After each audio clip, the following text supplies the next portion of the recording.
Fala pessoal, tudo bem? Vamos falar sobre o consumo e o lixo. Nessa aula vamos fazer aqui uma reflexão a respeito de como é que está sendo aí tratado e utilizado e descartado os recursos naturais do qual nós utilizamos constantemente. Se a gente levar em consideração aí alguns processos, nós vamos entender que ao longo de todo o século XX nós tivemos mudanças de comportamento quanto à questão de consumo. Se a gente levar em consideração lá no começo, no período entre guerras, 1920 até 1929 mais ou menos, os Estados Unidos vivem uma época de alta produtividade industrial, a chamada American Way of Life, que era traduzido aí de um português mais tranquilo, o estilo de vida americano. Era a forma com a qual as pessoas acabavam se vendo na questão do consumo.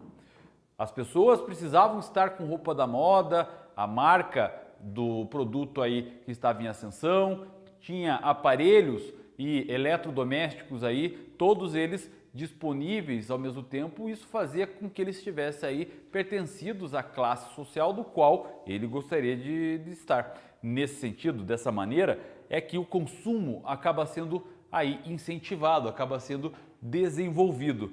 E esse acaba sendo aí a base desse estilo de vida estadunidense.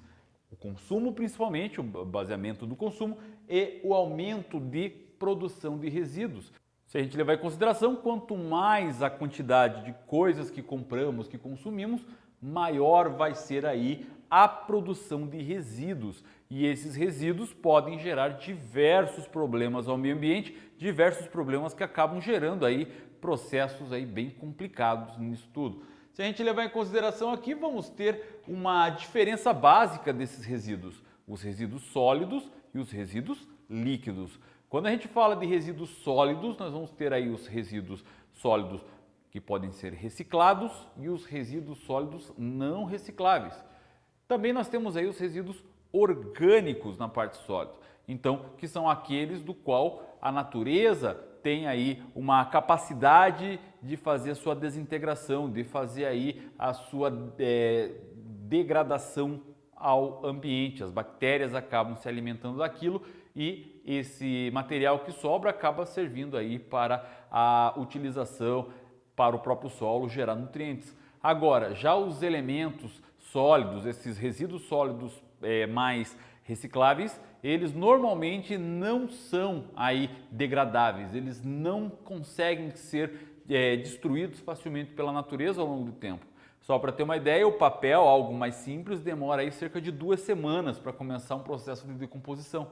Agora, o vidro, ele vai gerar em média 4.000 anos para acabar sendo desintegrado na natureza. E se a gente colocar aí em pontos mais intermediários, o plástico, por exemplo, uma sacolinha plástica do supermercado demora 200 anos para ser decomposta. Então, nesse sentido, quanto mais havia o consumo, mais havia a questão do lixo. Além do mais, o aumento do consumo, o aumento da população vai gerar o resíduo líquido, os efluentes, que acabam sendo aí, de certa maneira, jogados irregularmente aí nos cursos d'água, causando poluições, causando morte aí de um bioma, causando problemas considerados graves aí, inclusive, para a captação de água dos locais.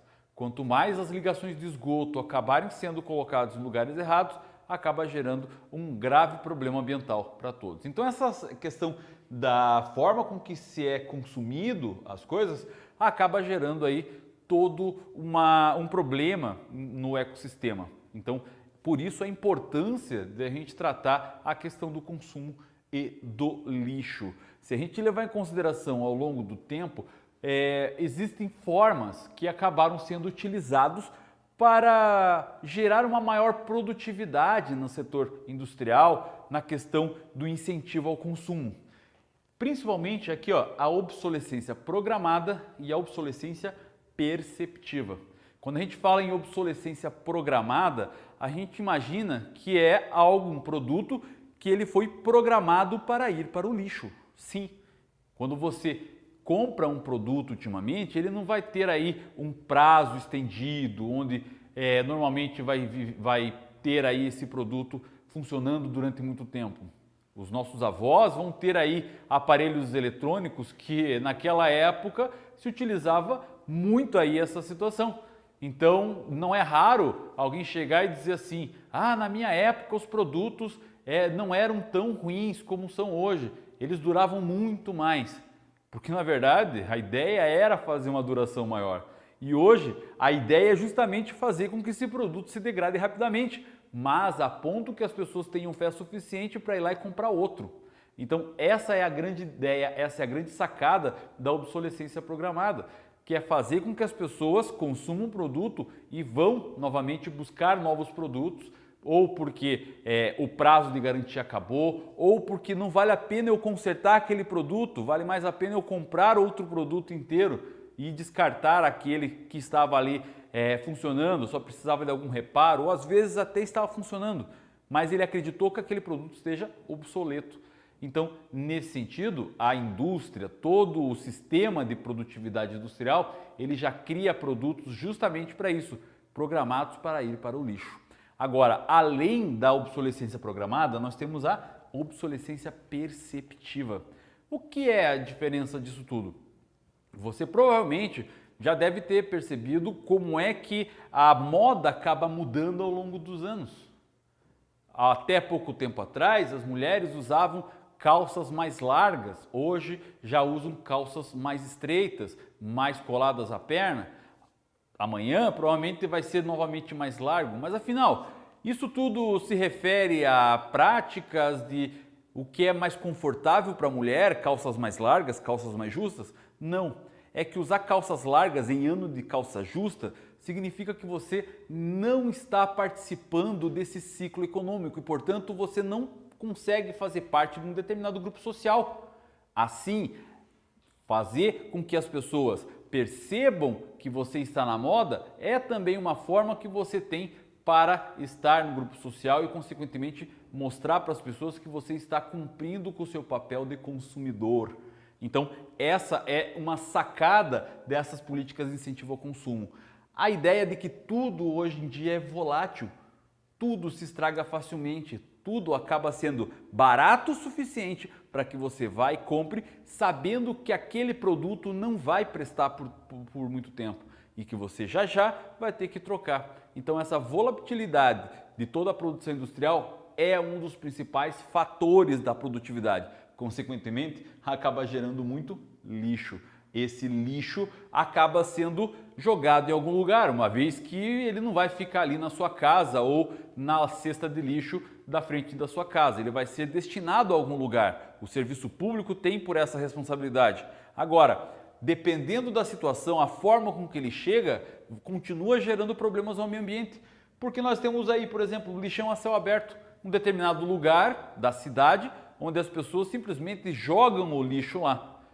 O jogar esse lixo simplesmente aí a céu aberto vai causar problemas de animais, de endemias, ratos, pombos, outros tipos de aves que podem gerar ali.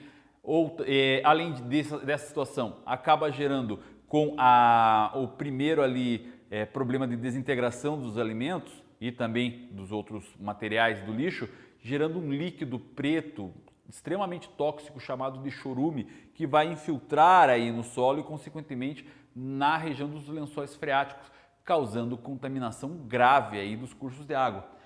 Então, houve novas soluções, cada vez mais essa deposição de resíduos estão sendo feitas aí com novas tecnologias, como o caso do aterro sanitário, que são áreas impermeabilizadas, onde acaba aí colocando todo esse lixo e a cada dia é feita uma cobertura, de modo que animais acabam não sendo ali parados para ser alimentados, para alimentar daquele lixo todo que acontece ali. Dessa maneira também há um tratamento do chorume, uma preocupação com esse tratamento do chorume para que ele possa ser destinado aos cursos d'água sem nenhum problema ao meio ambiente. Além disso, existem já novas formas de pensamento de gerar energia a partir do lixo, como aí a produção de gás metano, principalmente para geração de energia. Então gera-se energia para gerar aí uma incineração, para que não tenha tantos produtos tão danosos assim ao meio ambiente. Além do mais, o que sobra é o produto reciclável, o lixo reciclável, que vai ser utilizado aí como uma economia solidária. Muitas pessoas acabam aí utilizando desse recurso para o sustento, pessoas que não têm tantas condições acabam vendo aí na reciclagem de lixo uma alternativa para sair aí da sua condição de miserabilidade e também para a geração de uma riqueza. Assim, a questão da reciclagem também passa a ser muito importante para o meio ambiente, evitar que oceanos acabem sendo aí formados com mares de plástico e também para que esse mesmo recurso possa ser reutilizado e com isso as pessoas que fazem essa coleta desse material também acabem ganhando com isso. Basicamente, esses são os problemas e possíveis soluções aí para a questão do consumo do lixo. Eu espero que você tenha entendido essa aula e eu vou ficando por aqui, desejando a você um ótimo momento de estudos. Muito obrigado por ter assistido essa aula e tchau, tchau!